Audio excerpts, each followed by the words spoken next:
normal days in Spain. Guys, tingnan nyo. Wow, dalawang turog yan. Tingnan nyo. Uso sa kanila yan, nakatopless. Ayan, maliligo. Huli-huli ng tulya. Huli tayo ng tulya, guys. Ay, yan. Anong lagayan? Yung alloy mineral. Ito? Nakarami na ako, oh. Ay, wow.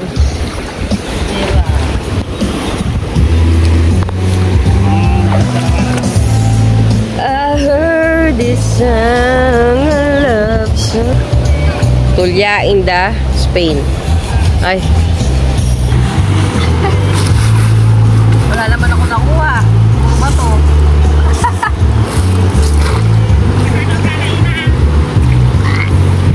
Ano, nagbayad sila nagkatuon? Ah, dami. Allergic ka nito. Naglamin ko na, no?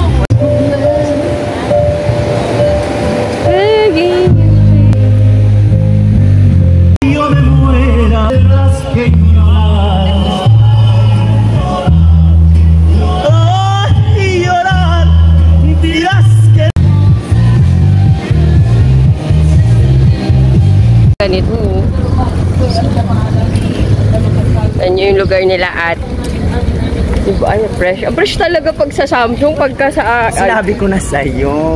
May filter siya. May filter ba? Hindi. iPhone ang ano, napaka... Clear.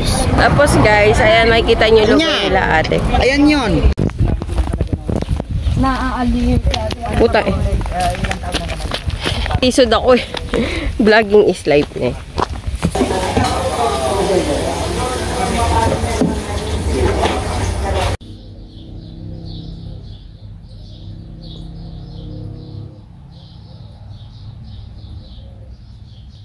Narinig mo talaga yung makuliglig. Study shows, dahil lahat daw ng batang nanood ng ng Miss Rachel magagaling mag-English. Yes, magagaling silang English pero ang consequences niya dahil magiging ang mga bata, alam mo yung mainitin ng ulo na kasi po cellphone. Hindi magandang ulagwalin ng mga bata ngayon. Katulad sa atin no? Bawal mo silang, alam nila yung mga yung mga bawal. Brights nila, alam nila. Hindi mo pwede mong pagalitan eh. Yung filtro dyan sa baba. Andito na kami sa Barcelona sentro, o diba? Bilhin mo na ng sigarilyo. Bilhin mo na ng Yossi mga katabaks. Yan, dito na bilhin ng Yossi guys. Hi! Hindi kami makarelate ni Ate Jenna kasi hindi kami nag-Yossi. Sakbay. Nako. So ito yung ating tulya. Doon. Diba? Instant ulam. Bugasan lang natin. Dapat sa tubig. Ganun. Hi guys! Welcome back to my YouTube channel. So today's video, may pag-uusapan na naman tayo. And ito lang yung mga currently realization ko nung lumipat ako dito sa Spain, mga Mima. So ngayon ay 10 buwan na ako dito. And nagbibilang na lang ako ng buwan. Tapos 1 taon pa. Tapos 4 months. Hindi. Yung 1 year and 2 months na lang mga Mima, pwede na ako magkaroon ng papel. Kasi dito ngayon, sa Spain mga Mima, 2 years na lang, pwede ka nang mag-apply ng resident permit dito sa Spain or permanent residency. Alam nyo mga Mima, nung lumipat ako dito, sobrang laki ng adjustment ko. Kasi, alam nyo ba, lahat ng napapasukan ko kasing trabaho, libre ang ang bahay. Sa Spain, ay sa Hungary, tapos sa Croatia, libre lahat. Tapos pagdating dito sa Spain, mga Mima, kailangan mong bayaran yung bahay, kuryente, tubig, wifi, yan. So, kailangan mo talaga ng trabaho dito. I mean, doble kayod ka pa, 3 kayod ka pa kapag gusto mo talaga makaipon. Kasi minsan, pagpalagay mo ng yung 400 yung bayad mo na yun sa bahay, 400 euro yun guys ha. Bahay, kuryente, tubig, wifi. Plus, kung matipid ka, pwede na rin dun, kasama na rin dun yung pagkain mo. So, nung lumipat ako dito sa Spain, sobrang laki ng adjustment ko, as in talaga. Tapos nung, alam niyo ba, nung unang dating ko dito, medyo, although na-briefing na ako na pagdating mo dito, ang trabaho mo is katulong, ganyan, nanny, caretaker, caregiver, lahat. So, hindi ako kumbaga nung unang mga buwan ko dito, parang meron akong feeling na parang minsan nadadown ako kasi sabi ko, nung nasa Pilipinas ako, business lang ako, ganun. May malit akong studio sa bahay, tapos dun ko ginagawa yung eyelash ko, lahat. Yung mga microblading, microshading, lahat. Tapos minsan binubuking ako ng ng mga hair and makeup. So, ganun yung pinagkakitaan ko nun sa Pilipinas. Kung hindi man, guys, lagi akong factory, electronics, ganyan. So, first time ko dito sa Spain, naranasan na maglinis sa bahay totally. And makisama sa mga amo. So, yun lang yung una kong struggle. Yung una is acceptance na ito na yung trabaho mo, Apple. Nagkukudkud ka na ng inodoro. Wala nang atrasan to. So, ayun. Yun yung una kong kailangan tanggapin at kailangan kong ma-realize at kailangan kong may adjust sa buhay ko nung lumipat ako dito sa Spain. Dito talaga mga mima, dito ko naranasan. Kasi actually, pag nagpupunta ako ng abroad or nakakapunta ako sa ibang bansa, lagi akong working visa.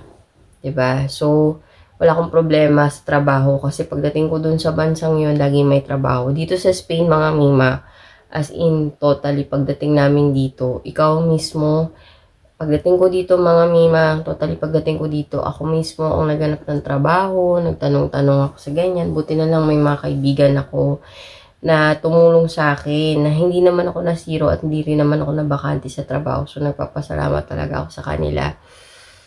Yun, mabait lang talaga si Lord kasi hindi ako pinabayaan sa journey ko dito sa Spain, mga mima. So, prayers lang talaga. And, hindi ka naman papabayaan ni Lord. And, ibibigay niya lahat, ipoprovide niya lahat ng pangangailangan mo. Basta, i-pray mo lang yan, humiling ka lang sa Kanya. Ganun. So, hindi naman ako nahirapan pagdating sa trabaho. Pero, hindi ako katulad ng iba. Pero, hindi lahat ng mga nakakapunta dito sa Spain ay kagaya ko, mga mima, na sinaswerte sa trabaho at sa mga kaibigan. Kasi yung mga kaibigan ko, sila yung mga nagbibigay ng trabaho sa akin. Yung mga kakilala nila, kakilala ng senyora nila, ng mga amo nila, sila yung nagbibigay sa akin ng trabaho. Kaya nga, mga mima, hindi, ang sinasabi ko, mga kapatid, hindi lahat ng katulad ko na naglalakas loob na pumunta dito sa Spain ay sinuswerte. Kasi yung iba dito, minsan pagdating nila, inaabot pa sila ng 1 to 3 months to 5 months na walang trabaho. Kasi ewan ko lang din, ba't nahirapan silang makahanap ng trabaho. Pero kasi, case to case basis naman eh. Sa kaso ko naman kasi, hindi ako namimili ng trabaho and madali ko nakakasundo yung mga senyora, yung mga amo ko. So, wala akong nagiging problema sa trabaho. So, ayun, kailangan pagdating dito, ang masasabi ko lang bago kayo pumunta dito sa Spain, kailangan marami kayong kakilala or mas maganda may kamag-anak kayo or may kaibigan kayo na para pagdating nyo dito, mga mima, alam nyo yun, hindi kayo kakaba-kaba kasi bukod sa hindi nyo alam yung lugar, hindi kayo kakaba-kaba na wala talagang tutulong sa inyo in case na alam nyo yun, hindi tumugma yung mga plano nyo, ganun. So, ayun lang yung masasabi ko.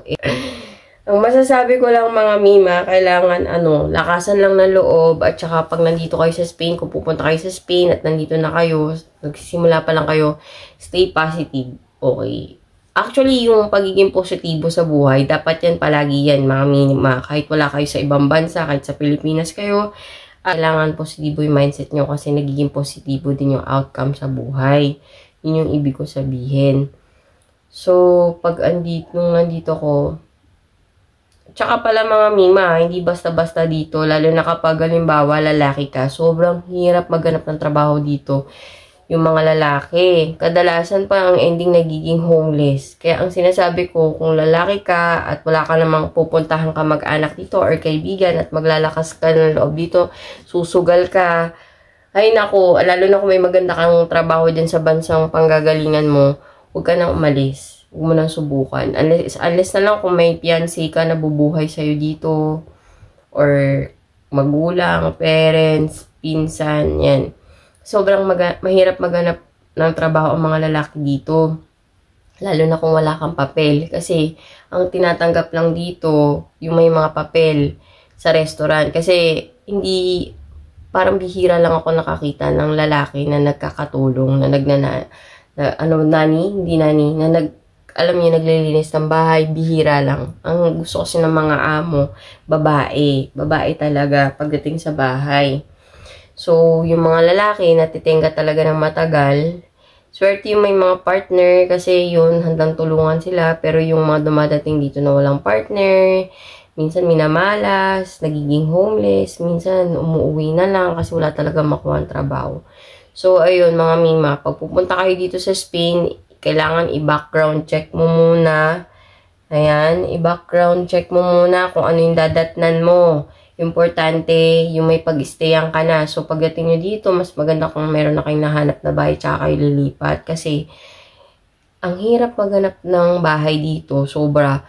Kasi sobrang dami ng mga, imigrante. Iba't ibang lahi, Pilipino, Pakistani, Bangladesh, Indiano, lahat yata ng nandito na mga mima.